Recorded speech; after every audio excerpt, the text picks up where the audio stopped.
Fox needs to reckon with the lies that it spread, and it may literally have to pay for the lies that it spread. But is it the role of government officials to demand that media organizations say things or tell media organizations what to put on their airwaves? Well, it's hardly the first time that people have said Channel 4 should have done this, the New York Times should have done that. That's not unusual.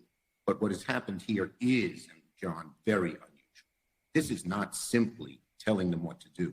This is telling them, showing them that they have hurt our democracy probably in a way that no other actor, maybe with the exception of Donald Trump, who used them, has done. And so when it's that vital, I think we not only have a right to tell Rupert Murdoch and Fox what to do, but an obligation.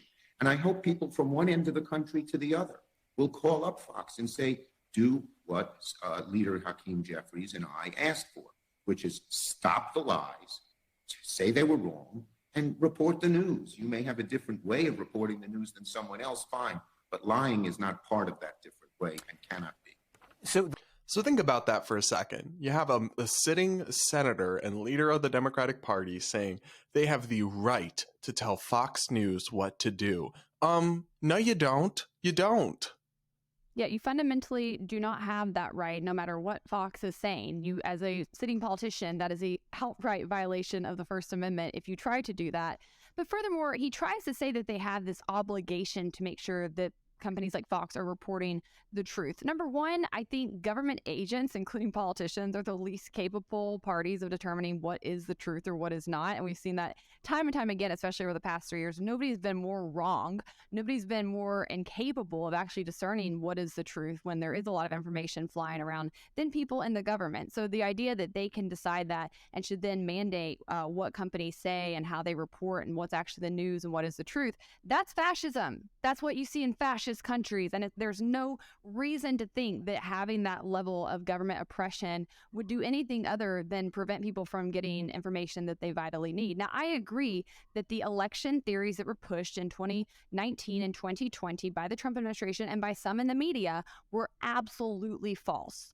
But the way that we were able to push back on that was by people like you and I, even with independent media, going on YouTube, going on Facebook and saying, these things are false. This is not true. They're not even trying to allege this in court. There's no evidence that this happened. And because of that pushback, these things were laid bare. And I think at this point, you have to be pretty into the fringes to still think that the election was stolen. So I don't want to discount the importance of being able to call out things that are false and present counter information. And that was a pretty big lie that could have had really detrimental effects in our society. I don't take it lightly that they were lying about the election being stolen. But the idea that the solution to that is for the government to come in and mandate truth and be the arbiter of that is you have to be off your ass to think that that is a good idea. I mean, there is nothing throughout history that would indicate that is a route you want to go down.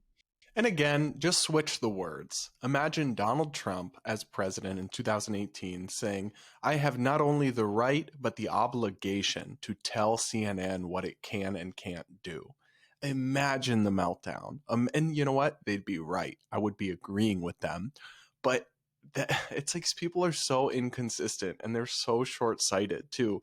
They really don't want to set this precedent because they always do this on the left. They overreach, they break the rules, they shatter a norm, and then they don't think a few years ahead, and then the other side takes power and then does it to them right back. And then they were all upset. It's like anyone with two brain cells to rub together could have seen that coming, but you just wanted in the moment to, make headlines or get yourself attention or seem like you're fighting the right or whatever. And it's just depressing to me that people are so incredibly short-sighted.